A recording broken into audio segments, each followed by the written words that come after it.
So hello nice standard welcome to the crystal concept. और हम लेके आ चुके हैं आपके लिए वापस एक बार नाइन्थ मैथ्स 2 का महा आईएमपी सेशन, जिसके अंदर हम देखने वाले हैं दो चैप्टर।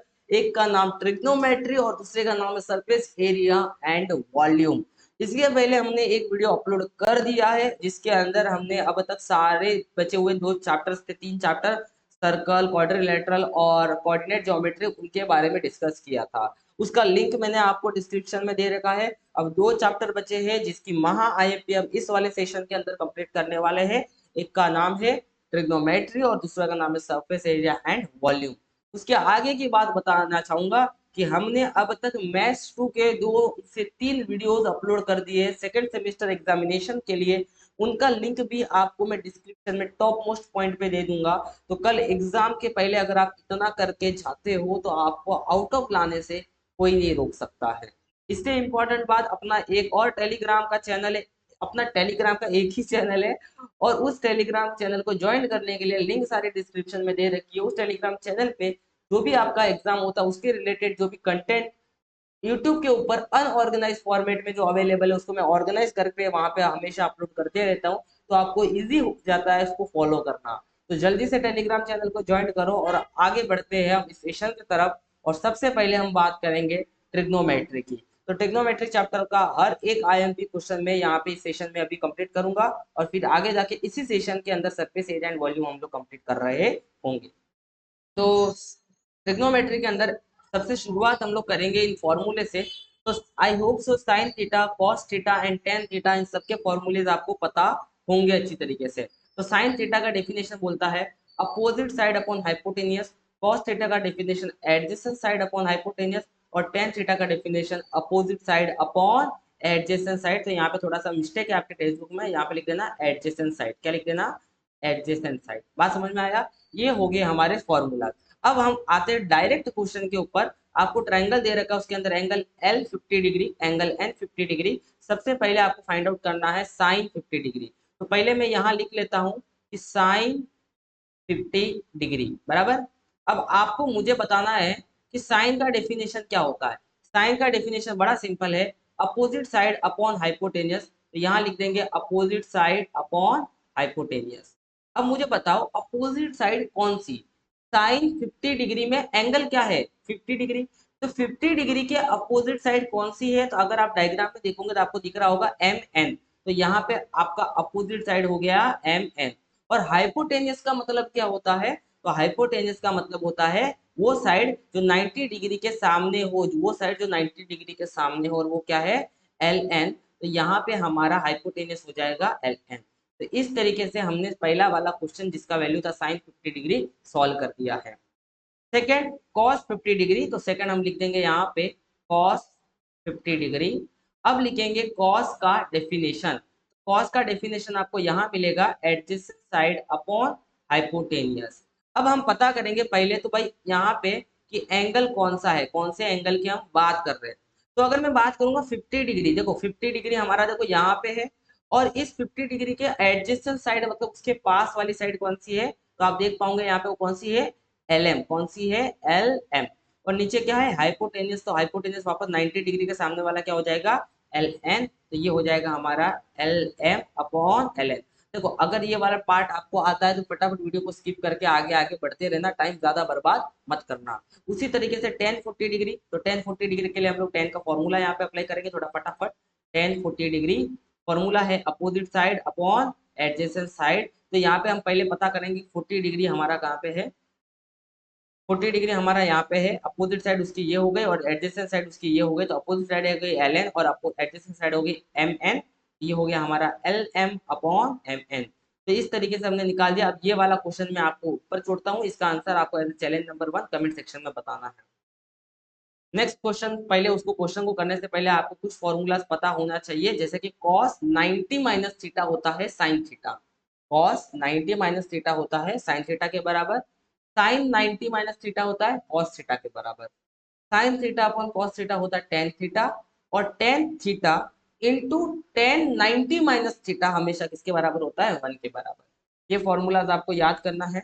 अगर मैं साइन का इनवर्स लेता हूँ, साइन का क्या लेता हूँ, इनवर्स, तो हमेशा मिलेगा कॉसेक थीटा। और अगर मैं कॉस का इनवर्स लूंगा तो सेक थीटा, और अगर मैं टेन का इनवर्स लूंगा तो मुझे मिलेगा कॉट थीटा। तो ये इनवर्स वाले फॉर्मूले भी आप ध्यान में रखना। तो अब यहाँ पे पूछा है which of the following statement is true, कौन सा स्टेटमेंट ट्रू है। तो देखो इधर दे रखा sine theta is equal to tan 90 minus theta, तो ये तो गलत है। देखो ना कहाँ पे sine theta is equal to tan 90 minus theta दिख रहा है, क्या आपको नहीं दिख रहा है। फिर आपको यहाँ पे दे रखा है tan theta is equals to tan ninety, देखो tan theta into tan 90 minus theta 1 होता है, लेकिन यहाँ पे लिखा हुआ tan theta is equals to, मतलब ये भी गलत है। अब यहाँ पे देखो cos theta is equal to tan 90 minus theta, कहीं दिख रहा है कि आप cos theta is equal to tan 90 minus theta, मतलब ये भी गलत है। sin theta is equal to cos 90 minus theta, आपको यहाँ पे दिख रहा होगा ये वाला, देखो कि sin थीटा हमारा cos 90 माइनस थीटा के बराबर हो गया, तो ये हमारा क्या हो गया यहाँ पे ट्रू है। नेक्स्ट साइन 20 कॉस किसके बराबर होगा, देखो sign theta cos 90 minus theta होता है। अब थीटा के जगह पे यहाँ पे 20 लिखा है, तो यहाँ पे थीटा के जगह पे क्या लिख दूंगा 20, और 90 में से 20 किया तो कितना बचा 70, तो साइन 20 होगा किसके बराबर, कॉस 70 डिग्री के बराबर, 90 माइनस 20। समझ में आ गया। Ten 30 into tan 90 minus theta, तो यहाँ पे थीटा का वैल्यू कितना डिग्री है 30 डिग्री, तो यहाँ पे जब मैं 30 डिग्री लिखूंगा और 90 में से जब 30 जाएगा तो कितना बचेगा 60, तो टेन 60 इज इक्वल टू 1, तो टेन 30 इंटू टेन 60 हो जाएगा हमारा 1। उसी तरीके से cos 40 डिग्री किसके बराबर होगा, साइन 90 माइनस थीटा के बराबर होगा। तो मतलब यहाँ पे अगर 40 वैल्यू होती है और 90 में से अगर 40 चला जाता तो यहाँ पे कितना आ जाएगा 50 डिग्री। बड़ा सिंपल है, ये सवाल आपके एग्जामिनेशन में आपको पूछे जा सकते हैं। नेक्स्ट ये मेरा फेवरेट सवाल भी है। देखो अगर ये दोनों एंगल का सम, ध्यान रखना, अगर इन दोनों एंगल का सम 90 डिग्री होता है, कितना होता है 90 डिग्री, कितना होता है 90 डिग्री, तो हम उनको कौन सा एंगल बोलते हैं, कॉम्प्लीमेंट्री एंगल बोलते हैं। गलत कर दिया, इन दोनों एंगल का सम मतलब 56 प्लस 34, दोनों को एंगल का सम अगर 90 डिग्री होता है तो हम लोग इनको कौन सा एंगल बोलते हैं, कॉम्प्लीमेंट्री एंगल। ध्यान रखना, और यहाँ पे सम 90 डिग्री हो भी रहा है, दैट्स वाई अभी अच्छे से ध्यान देना कि अगर मैं बोलूँ यहाँ पे कि साइन कितना डिग्री लिखा हुआ है, साइन 34 डिग्री लिखा हुआ है, बराबर कि नहीं, क्या साइन 34 डिग्री को मैं लिख सकता हूँ कॉस 90 माइनस 34, यस मैं लिख सकता हूँ। साइन थीटा हमने अभी एक फॉर्मूला पढ़ा कि sine theta is equals to sine 90 minus theta, वही तो मैंने अप्लाई किया। बात समझ में आ गई आप लोगों को। अब देखो sine 34 degree is equals to 90 में से 34 गया तो कितना बचा 56 डिग्री, मतलब साइन 34 डिग्री किसके बराबर हो गया, कॉस 56 डिग्री के बराबर हो गया, बिकॉज 56 और 34 दोनों मिलके क्या हो गया था 90 हो गया था। अगर मैं इस रेशो को यहाँ पे as it is copy paste करता हूँ, sine cos 56 degree upon sine 34 degree, और साइन 34 का वैल्यू क्या है cos 56, तो मतलब यहाँ पे साइन 34 के जगह पे मैं क्या लिख सकता हूँ, साइन 34 के जगह पे मैं लिख सकता हूँ इजीली cos 56, क्या लिख सकते हैं cos 56, और दोनों रेशियो सेम होने की वजह से कट कुट होके कितना बच जाएगा 1। तो ध्यान रखना कि अगर साइन और कॉस लिखा और 56 और 34, मतलब यहाँ पे जो दोनों एंगल लिखा है उनका सम अगर 90 आ रहा है तो रेशियो हमेशा 1 आता है, रेशियो हमेशा क्या आता है 1 आता है, ये बात ध्यान रखना। समझ में आया, जैसे कि ऐसा लिखा समझ लो कि sine 80 degree upon cos 10 degree, अब इन दोनों का सम देखो कितना हो रहा है 90 हो रहा है ना, तो 90 हो रहा है मतलब इनका आंसर क्या आएगा 1 आएगा। ऐसा लिखा समझो कि साइन 45 डिग्री और अपॉन कॉस 45 डिग्री, अब आप इन दोनों का सम करके देखो 90 हो रहा है, क्या हो रहा है, मतलब इसका आंसर भी कितना आएगा 1 आएगा। ठीक है, इस टाइप के सवाल आ सकते हैं। नेक्स्ट आगे बढ़ते हैं, आई होप सो पढ़ के रखा होगा आपने 30 और 60 वाला ट्रायंगल। 30-60 ट्रायंगल क्या बोलता है कि अगर कोई साइड 30 डिग्री के सामने वाली है, कोई साइड क्या है 30 डिग्री के सामने वाली, कौन सी साइड है पी क्यू, तो वो हमारे हाइपोटेनस दिख रहा है कि आपको पी आर, हाइपोटेनस आपको दिख रहा होगा, देखो ये हाइपोटेनस, इस पी आर का क्या होता है आधा होता है, तो ये फॉर्मूले को भूलना नहीं है। क्या फॉर्मूला है कि अगर कोई साइड 30 डिग्री के सामने वाली साइड है तो वो हाइपोटेनियस के आधी होगी, और अगर कोई साइड 60 डिग्री के सामने वाली साइड है तो वो हाइपोटेनियस के √3/2 टाइम्स होगी। आप देख सकते हो 60 डिग्री के सामने वाली साइड क्या है क्यू आर है, तो वो हाइपोटेनियस के क्या है √3/2 टाइम्स है। समझ में आया? मैं चलो आपको एक एग्जांपल देता हूँ। मान लो यहाँ लिखा हुआ 10 और ये मान लो हमें लिख दिया यहाँ पे 30 डिग्री और हमने यहाँ लिख दिया है 60 डिग्री। ठीक है, इसको सॉल्व करेंगे समझ जाएगा आपको सब। ये 90 डिग्री है और नाम दे देता हूँ ए बी सी। पहले क्वेश्चन में बोला कि ए बी फाइंड करो। अब आप अच्छे से देखो कि ए बी किसके सामने वाली साइड है, 30 डिग्री के। तो अगर वो 30 डिग्री के सामने वाली साइड है तो वो हाइपोटेनस ए सी के कितनी हो जाएगी, परफेक्ट कितनी हो जाएगी, हाफ हो जाएगी। तो A B is equals to half of what is the value of AC, 10 degree, 10 sorry 10। तो ये हो गया आपका 5 सेंटीमीटर। कितना आ गया आंसर, लेंथ है ना, तो सेंटीमीटर या मीटर जो भी आपको यूनिट दिया रहेगा उसमें लिखना पड़ेगा। बात समझ में आ गया? उसी तरीके से आपको बोला कि BC फाइंड करो। क्या फाइंड करो, BC फाइंड करो। कैसे फाइंड करेंगे BC? अब देखो जो BC है वो हमारा किसके सामने है, 60 डिग्री के सामने वाला साइड है। और 60 डिग्री के सामने वाली साइड हाइपोटेनस के क्या ले कितनी होती है, √3/2 टाइम्स होती है। कितनी होती है, √3/2 टाइम्स। तो BC is equal to √3/2 times upon PR का वैल्यू कितना है, 10 है, ये कट होके 5 आएगा, तो ये आंसर आएगा 5√3। बात समझ में आ गया? तो इस तरीके से आपको 30-60 डिग्री पे क्वेश्चन आ सकता है। नेक्स्ट वाले पे बात करेंगे, 45 डिग्री वाले ट्रायंगल की बात करेंगे। तो 45 डिग्री के सामने वाली साइड हाइपोटेन्यूज की कितनी होती है, तो 1/√2 टाइम्स होती है। मैं समझा देता हूँ कैसे। देखो 45 डिग्री के सामने वाली साइड कौन सी है, ए बी। और अगर आप देखोगे ये भी 45 डिग्री के सामने वाली साइड है BC, दोनों 45 डिग्री के सामने वाली साइड है। तो वो हाइपोटेनियस के हो जाएगी 1/√2 टाइम्स ऑफ हाइपोटेनियस। हाइपोटेनियस क्या है, AC। हाइपोटेनियस क्या है यहाँ पे, AC। 1/√2 टाइम्स ऑफ हाइपोटेनियस, ये भी ध्यान रखना, ठीक है। नेक्स्ट, बहुत फेमस, बहुत बढ़िया क्वेश्चन यहाँ पे पूछा जाएगा। मैं यहाँ पे आपको पहला और दूसरा सॉल्व करके बताऊंगा और बाकी बचे हुए सॉल्व आपको कमेंट सेक्शन में करके बताने हैं, ठीक है। मैं पहला क्वेश्चन यहाँ पे कॉपी पेस्ट कर लेता हूँ कि 5 ऑफ, इनमें से एक क्वेश्चन आपके एग्जाम में आना मतलब आना है, क्योंकि एक क्वेश्चन तो पूछेंगे ही वो, ठीक है ना। तो पहला क्वेश्चन मैं यहाँ पे आपको लिख लेता हूँ। देखो अब यहाँ पे आपको टेबल का इस्तेमाल करना है कि साइन 30 डिग्री का वैल्यू क्या। अगर आपको अब तक टेबल याद नहीं है तो आपको टेबल याद करना अनिवार्य है, बड़ा जरूरी है, करना ही चाहिए। तो साइन 30 डिग्री, आप देखो साइन 30 डिग्री का वैल्यू आपको दिखेगा यहाँ पे 1/2, तो यहाँ पे लिख दो आप 1/2। समझ में आ गया? उसी तरीके से टेन 45 डिग्री का वैल्यू क्या है, तो देखो टेन 45 डिग्री का वैल्यू कितना हो दिख रहा है आपको, यहाँ पे 1 दिख रहा है। समझ में आया? 5 × 1 कितना हो जाएगा, 5/2 प्लस 3, क्रॉस मल्टीप्लाई कर लो यहाँ पे, 3 × 2 = 6 हो जाएगा, 6 + 5 11 और नीचे आएगा 2। ये हमारा पहला क्वेश्चन सॉल्व हो गया। इजी था, बड़ा सिंपल था। मेरे साथ में सॉल्व करो या मेरे पहले सॉल्व करो, फिर वीडियो होने के बाद सॉल्यूशन आप लोग देख सकते हो। यहाँ पे आप लोग रीजन में लिख सकते हो कि भाई साइन 30 डिग्री 1/2 होता है और टेन 45 डिग्री कितना होता है, 1 होता है। तो टीचर भी थोड़ी खुश होगी कि बच्चे को मेरे फॉर्मूला पता है। बात समझ में आ गई? आगे बढ़ते हैं। आगे बढ़ना मतलब इसी में का नेक्स्ट सवाल हम लोग सॉल्व करते हैं अभी। क्या है, 4/5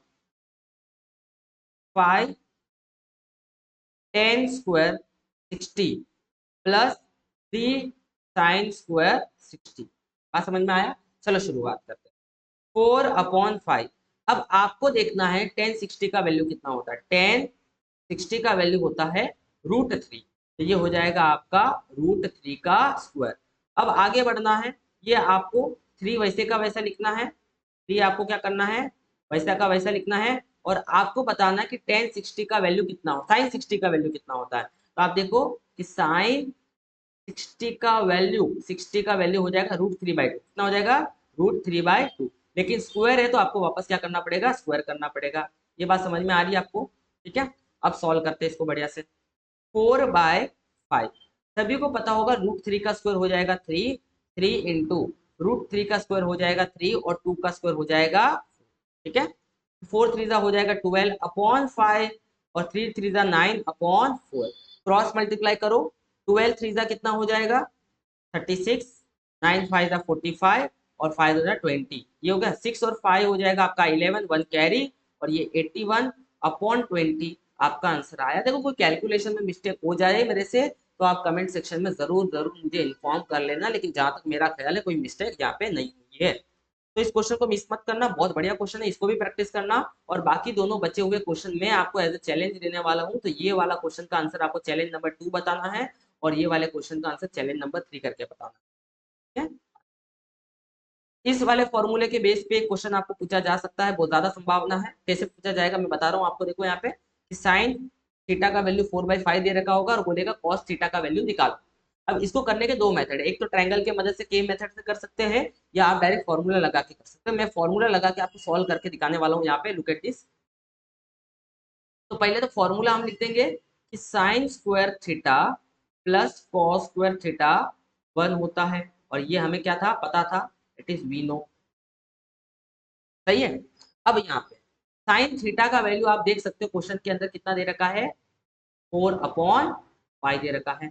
तो जहां पे साइन लिखा है वहां पे साइन थीटा का वैल्यू आप पुट कर लो, और कॉस को आप एज इट इज लिखो, क्योंकि उसका वैल्यू हमें तो अब तक फाइंड करना है, उसके बारे में हमें कुछ पता नहीं। तो यहाँ पे हमने लिख दिया 4/5। 4 का स्क्वायर होता है 16, 5 का स्क्वायर होता है 25, और हमारा आगे का मामला वैसे का वैसे रहेगा, उसमें कोई बदलाव हमें करना अब तक नहीं। ये 16/25 इधर चला जाएगा इक्वल टू के, और वो हो जाएगा इधर आके माइनस। ये 16/25 इक्वल टू के इधर आके हो गया माइनस। और अब इसको सॉल्व करेंगे क्रॉस मल्टीप्लाई करके, तो ये 25 हो जाएगा, 25 में से 16 गया 9, और नीचे बच जाएगा हमारा 25। देखो आपको पता है कि आपको वैल्यू किसका निकालना है, आपको वैल्यू निकालना है कॉस थीटा का, और हमें यहाँ पे वैल्यू मिल रहा है कॉस स्क्वायर थीटा का, तो हमें दोनों तरफ क्या लेना पड़ेगा, स्क्वायर रूट। तो ये स्क्वायर रूट लेने के बाद हो जाएगा कॉस थीटा, और 9 का स्क्वायर रूट होता है 3, और 25 का स्क्वायर रूट होता है 5। तो कॉस थीटा का वैल्यू आपको मिल चुका है 3/5। तो के मेथड से भी आप बढ़िया ढंग से सॉल्व कर सकते हो, आप वो भी यूज करो, कोई दिक्कत नहीं है। एक फॉर्मूले के ऊपर आप एक क्वेश्चन जरूर करके जाना, वो फॉर्मूला है कि sec square theta is equal to 1 plus tan square theta. ये वाला क्वेश्चन भी आप जरूर जरूर जरूर जरूर करके जाना। कैसे पूछा जाएगा, टेन थीटा का वैल्यू दिया रहेगा और सेक थीटा का वैल्यू निकालो, सेक थीटा का वैल्यू दिया रहेगा, टेन थीटा का वैल्यू निकालो, इसी तरीके से आपको करना, ठीक है। अब हम बात करेंगे सरफेस एरिया एंड वॉल्यूम का, सरफेस एरिया एंड वॉल्यूम का। लेकिन उसके पहले मेरे को एक क्वेश्चन और बताना जरूरी है। आपको ऐसा एक ट्रायंगल बेस्ड क्वेश्चन आ सकता है कि मान लो ये 3 दे रखा होगा और ये 5 दे रखा होगा, और बोलेंगे वो लोग क्वेश्चन में कि भाई साइन थीटा का वैल्यू बताओ, बोलेंगे कॉस थीटा का वैल्यू बताओ, बराबर ना, बोलेंगे टेन थीटा का वैल्यू बताओ, और सेक थीटा कोसेक थीटा कुछ भी पूछ सकते हैं। अब कैसे करेंगे ऐसे सवालों में, आपको पहले जो बचा हुआ साइड जो आपको दे नहीं रखा है क्वेश्चन में, वो फाइंड करना पड़ेगा पहले तो। कैसे फाइंड करेंगे, पाइथागोरस थ्योरम अप्लाई करके। कौन सा थ्योरम अप्लाई करके, पाइथागोरस थ्योरम अप्लाई करके। आपको पता है ये हाइपोटेनियस और ये अपोजिट साइड है, तो एडजेसेंट साइड आपको निकल जाएगा। कैसे निकालोगे, हाइपोटेनियस का स्क्वायर माइनस अपोजिट का स्क्वायर, तो आपको यहाँ पे एडजेसेंट साइड मिल जाएगा। कितना मिल जाएगा, 25 और 9, 25 और 25 में से 9 गया तो 16, और स्क्वायर रूट ले लूंगा तो ए का वैल्यू आपको मिल जाएगा 4। मतलब एडजेसेंट साइड मतलब ये वाली जो साइड थी वो आपको कितनी मिल गई, अभी 4 मिल गई है।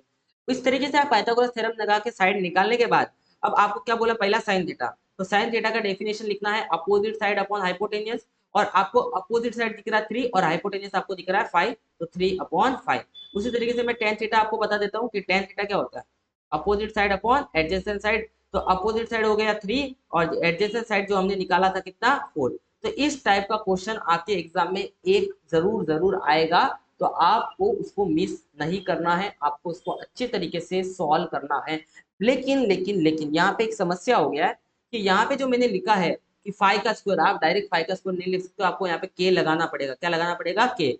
ये आएगा आपका 16 के स्क्वायर, और ये आपको एडजेसेंट साइड का वैल्यू मिलेगा 4 के। क्या मिलेगा, 4 के। तो यहाँ पे आपको के लगा के इसको सॉल्व करना बड़ा जरूरी है, बिकॉज वो रेशियो में है, दैट्स वाई। ओके, फिर आप के कट करके फिर आप 3/5 लिख सकते हो, के कट करके आप 3/4 ले सकते हो, नहीं तो वो मीनिंग बदल जाएगा। ठीक है, तो ये वाले क्वेश्चन को आप प्रैक्टिस कर लेना। आगे बढ़ते हैं सरफेस एरिया एंड वॉल्यूम पे बेस्ड सवाल की तरफ। तो अब हमारा नेक्स्ट टॉपिक जैसा है surface area and volume. I think network चला गया होगा, तो मेरा स्क्रीन, मेरा विजुअल आपको नहीं दिख रहा होगा, तो उसको देखने से आपको मतलब नहीं, आपको मेरी आवाज तो आई थिंक आ रही होगी, ठीक है ना। आगे बढ़ते हैं, सरफेस एरिया एंड वॉल्यूम की बात करेंगे हम लोग थोड़ा सा। तो यहाँ पे look at this, what will be the volume of cube. देखो ये पूरा चैप्टर जो है ना फॉर्मूलाज बेस है। कैसा है, और if you know the formulas you will solve each and every question. बस थोड़ा सा मल्टीप्लिकेशन डिवीजन आपको ढंग से आना चाहिए। तो यहाँ पे आपको सवाल पूछा, what will be the volume of the cube having the length of the edge is 7.5। Volume आपको फाइंड करना है। देखो क्यूब का वॉल्यूम क्या होता है, कोई भी एज, आपको एज का लेंथ दे रखा है। एज देखो, एज मतलब क्या होता है, एज मतलब ये, इसको हम एज बोलते हैं, बराबर कि नहीं। अभी एज का लेंथ आपको कितना दे रखा है, 7.5। तो अब वॉल्यूम ऑफ द क्यूब का सबसे पहला तो काम आएगा आपका फॉर्मूला अप्लाई करना। क्या अप्लाई करना, फॉर्मूला। तो वॉल्यूम ऑफ क्यूब होता है साइड का क्यूब या एज का क्यूब या एल का क्यूब, जैसा अभी आपने पढ़ के रखा हो। करेक्ट है। तो अब हम फॉर्मूले में सीधा वैल्यू पुट कर देंगे। कितना वैल्यू दे रखा है? 7.5 का क्यूब। और 7.5 का क्यूब अगर आपको निकालने नहीं आता मतलब कैसे निकालते हैं? 7.5 इंटू 7.5 इंटू 7.5, इस तरीके से निकालना है। इसका क्यूब मल्टीप्लाई करके आप निकालोगे तो आपको इसका क्या मिल चुका होगा? वॉल्यूम। वो मैं अभी मल्टीप्लाई करके मोबाइल से करूंगा क्योंकि मेरे पास वीडियो का लेंथ बढ़ाने जितना टाइम नहीं है, और जितना ज्यादा लेंथ बढ़ेगा उतना ज्यादा आपका टाइम बर्बाद हो जाएगा। ठीक है ना। तो इसको मैं फटाफट आपके लिए कर लेता हूँ थोड़ा सा। 7.5 इंटू 7.5 इंटू 7.5 आपको मोबाइल से नहीं करना गाइस, ध्यान रखना, आपको प्रैक्टिस करके जाना है। तो इसका आंसर आ गया है 421.875। आप 2 डिजिट तक आंसर लिखोगे तो भी चलेगा। इंपॉर्टेंट बात, वॉल्यूम निकाला है, यूनिट सेंटीमीटर में था तो वॉल्यूम का यूनिट हो जाएगा सेंटीमीटर का क्यूब। परफेक्ट, ये क्यूब लिखना मत भूलना। ठीक है, पावर 3 आएगी यहाँ पे। आगे बढ़ते हैं। Curve surface area of the cylinder क्या दे रखा है? Curve surface area of the cylinder दे रखा है 1980। Curve surface area of the cylinder का मतलब क्या होता है? देखो ये वाला जो एरिया दिख रहा है ना आपको, ये वाला एरिया, इसको हम बोलते हैं कर्व सरफेस एरिया। ये दिख रहा है आपको ये वाला area, this is called what? Curve surface area. This is what? This is curve surface area. अब curve surface area of cylinder आपको दे रखा है 1980। ठीक है। तो यहाँ पे हम लोग लिख सकते हैं कर्व सरफेस एरिया दे रखा है 1980 सेंटीमीटर का स्क्वायर। ठीक है। रेडियस आपको दे रखा है बेस का कितना? 15 सेंटीमीटर। रेडियस बोले तो क्या? रेडियस बोले तो ये जो बेस दिख रहा है आपको, इसका रेडियस आपको दे रखा है 15 सेंटीमीटर। और आपको फाइंड करना है height of the cylinder. Height मतलब क्या? तो ये देखो, इसको हम बोलते हैं हाइट। तो आपको यहाँ पे क्वेश्चन में फाइंड करने बोला है हाइट। तो अब कैसे फाइंड करेंगे? देखो पहले जो भी आपको गिवन दे रखा आपको इस्तेमाल करना पड़ेगा। तो आपको अगर नहीं पता है तो curve surface area of cylinder होता है 2 पाई r इंटू एच। बात समझ में आ गई आपको? 2 पाई r इंटू एच। क्या कर्व सरफेस एरिया की वैल्यू दे रखी है? हाँ जी दे रखी है। क्या रेडियस दे रखा है? हाँ जी दे रखा है। तो क्या ये हाइट मिल जाएगा? मिल जाएगा। तो यहाँ पे मैं सिंपल कर्व सरफेस एरिया का फॉर्मूला वापस एक बार लिख देता हूँ। 2 पाई r और h। कर्व सरफेस एरिया का वैल्यू 1980 इंटू 2। पाई का वैल्यू आपको क्वेश्चन में दे रखा है तो आपको जो दे रखा है वही आपको लेना है, कोई दूसरा आप नहीं लिख सकते। और आर का वैल्यू मतलब रेडियस आपको दे रखा है 15, और यहाँ से हमें हाइट मिल जाएगा। अब देखो 7 यहाँ पे डिवाइड में है तो इधर आके हो जाएगा मल्टीप्लाई। और इसी तरीके से 2 इंटू 22 इधर न्यूमेरेटर में है तो इधर आके आ जाएगा हमारा डिनोमिनेटर के अंदर। और यहाँ पे अगर 15 की बात करूंगा मल्टीप्लाई में है तो इधर आके आ जाएगा आपका डिवाइड के अंदर। बात समझ में आ गया? अब देखो 22 टू हो जाएगा 44। जितना मैं यहाँ पे नॉर्मली कर पा रहा हूँ उतना तो कैलकुलेशन मैं आपको करके दिखा लेता हूँ, बाकी मैं आपको फटाफट मोबाइल से करके इसका आंसर बताना चाहूंगा बिकॉज मेरे पास उतना टाइम नहीं है कैलकुलेशन करने के लिए। आप सिंपली इसको कट करो। देखो ये वाला टर्म इस वाले टर्म से कट होगा अगर आप करोगे तो, ठीक है ना। तो आपका फटाफट कैलकुलेशन हो जाएगा। बट इसका आंसर देखो फटाफट क्या आ रहा है, और आप कमेंट में बता देना कि मेरा आंसर सही आया कि नहीं आया। ठीक है ना। देखो पहले तो हम करेंगे 1980 को 22 से डिवाइड। मैं जैसे कर रहा हूँ वैसे आप पेन से वैसे करना। देखो मैंने 1980 को 22 से डिवाइड किया है, तो 1980 को 22 से डिवाइड करूंगा तो कितना आएगा? 90 आ जाएगा। कितना आ जाएगा? 90। और उसी तरीके से 44 को 22 से डिवाइड करूंगा तो कितना आ जाएगा? 2 आ जाएगा। ऊपर बच गया 7 और नीचे बच गया 15। अब देखो 15 वन जा और 15 ये हो जाएगा हमारा 6 जा। कितना हो जाएगा? 15 6 जा 90 डिवाइड बाय 15 कितना आ गया है? 6 आ गया। करेक्ट है। अभी देखो नीचे क्या बच गया? 2 वन जा 2 3 जा, जैसे मैं कर रहा हूँ वैसे करना। 3 इंटू 7 कितना हो जाएगा? 21। तो h का वैल्यू आ गया 21, लेकिन यूनिट लिखना मत भूलना। हाइट है तो उसका यूनिट आ जाएगा सेंटीमीटर। तो जैसे मैंने किया उसी तरीके से आप लोग कैलकुलेट करना, क्योंकि आपके पास मोबाइल नहीं रहेगा, उतना टाइम आपके पास नहीं रहेगा। ठीक है। मैं वीडियो का लेंथ छोटा कर रहा हूँ, नहीं तो मैं आपको करके दिखा देता। वॉल्यूम ऑफ द क्यूबॉइड आपको दे रखा है 34.50। तो वॉल्यूम आपको दे रखा है 34.50 क्यूबिक सेंटीमीटर मतलब मीटर का क्यूब। ठीक है। ब्रेड्थ और हाइट आपको दे रखा है 1.5 और 1.15। तो ब्रेड्थ आपको दे रखा है 1.5 और हाइट आपको दे रखा है 1.15 मीटर। और आपको निकालने बोला है लेंथ। तो आप सभी को पता होगा कि वॉल्यूम ऑफ क्यूबॉइड होता है length into breadth into height. तो यहाँ पे आपको फॉर्मूला अप्लाई करना है length into breadth into height. ठीक है। तो ये हमने अप्लाई कर दिया length into breadth into height. अब बताओ वॉल्यूम कितना है? वॉल्यूम कितना? वॉल्यूम का वैल्यू कितना दे रखा है? 3 34.50, लेंथ का वैल्यू 1.15, ब्रेड का वैल्यू 1.15, ओके, और हाइट का वैल्यू h, दोनों दोनों चीजें मल्टीप्लाई में इक्वल टू के अंदर आके डिवाइड हो जाएगी।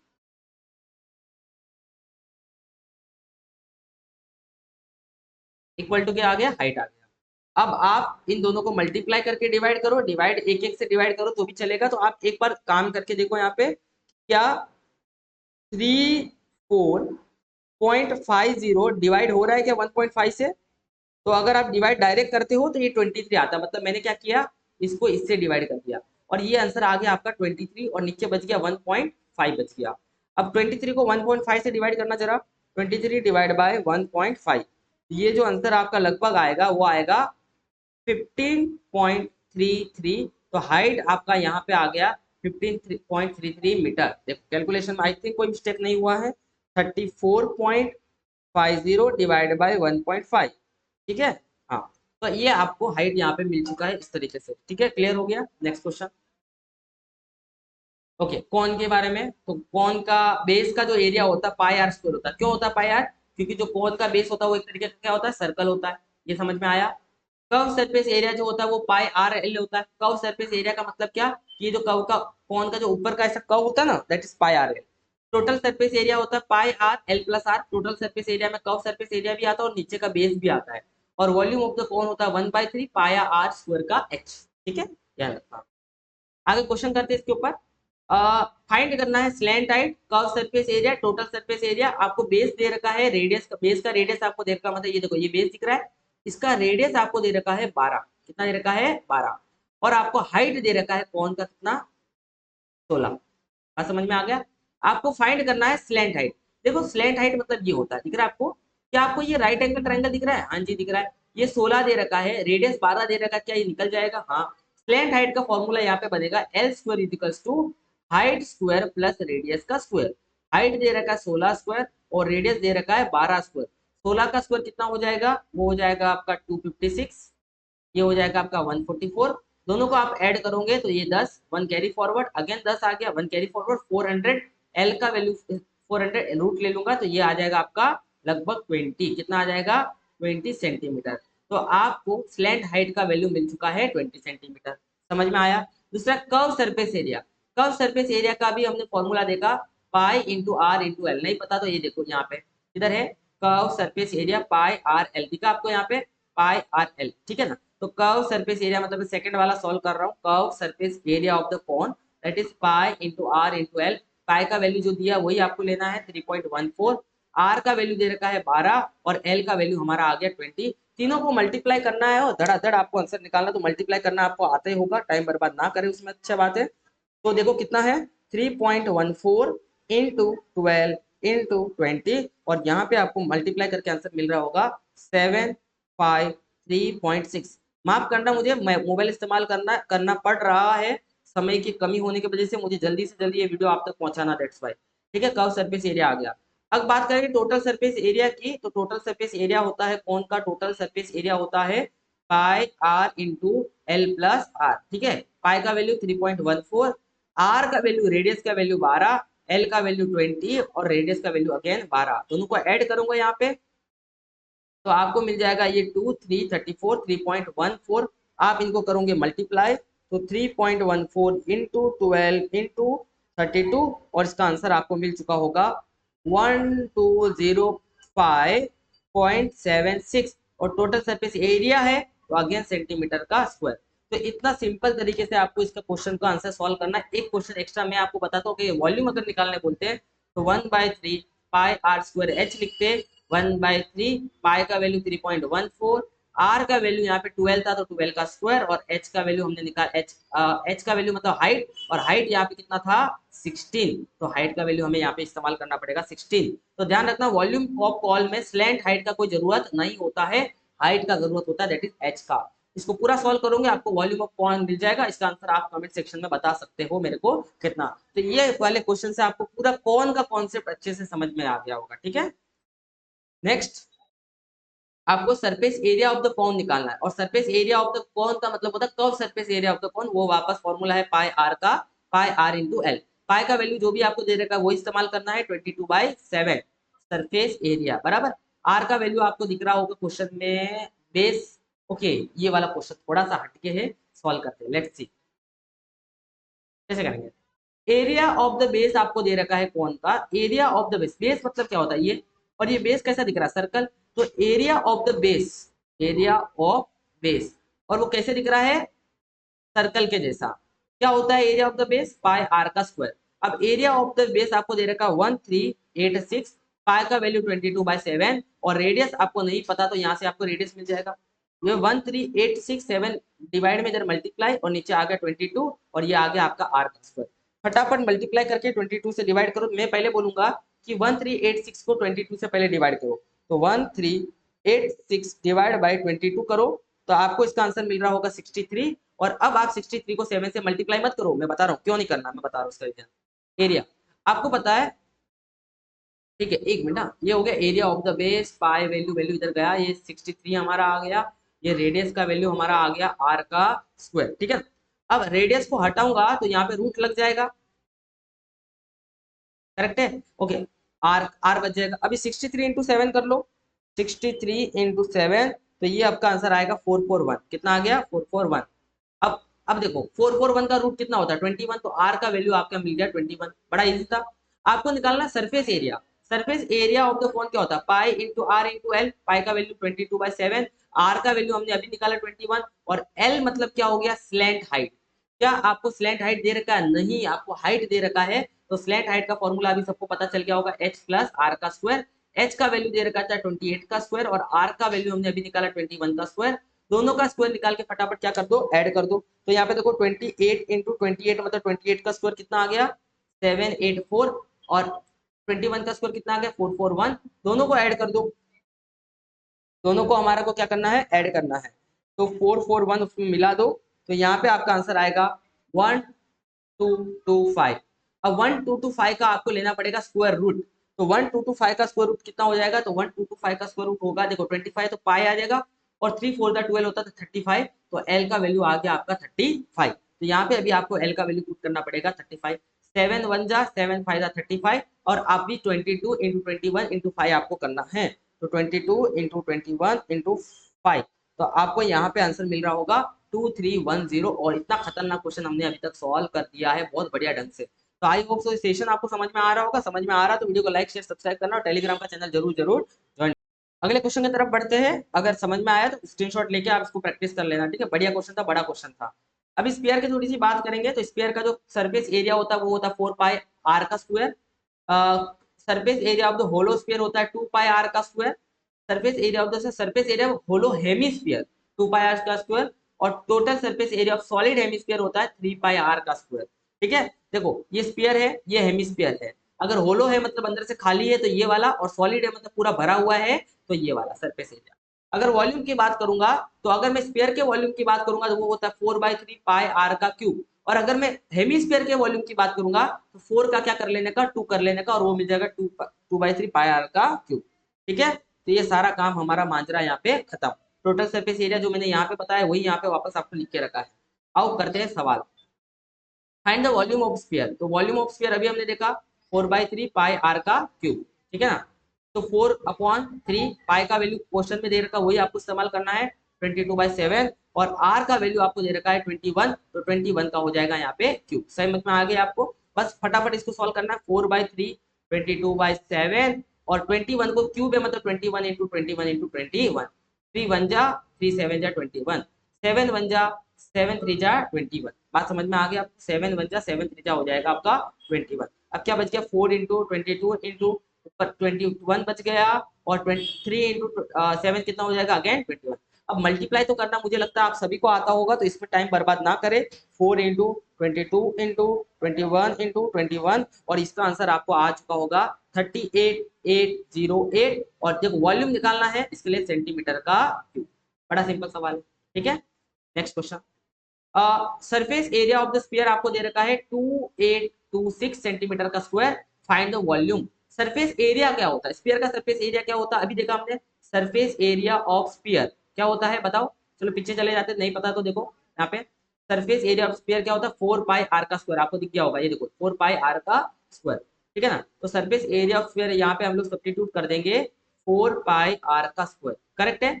4 इंटू पाई का वैल्यू देखो जो दिया है वही लेना है 3.14, और आर का वैल्यू क्या दे रखा है, मार्क करना, मैं फटाफट चल रहा हूँ, थोड़ा सा वीडियो लंबा बन जाए उसका डर है मेरे को, और आपका ज्यादा समय बर्बाद ना हो।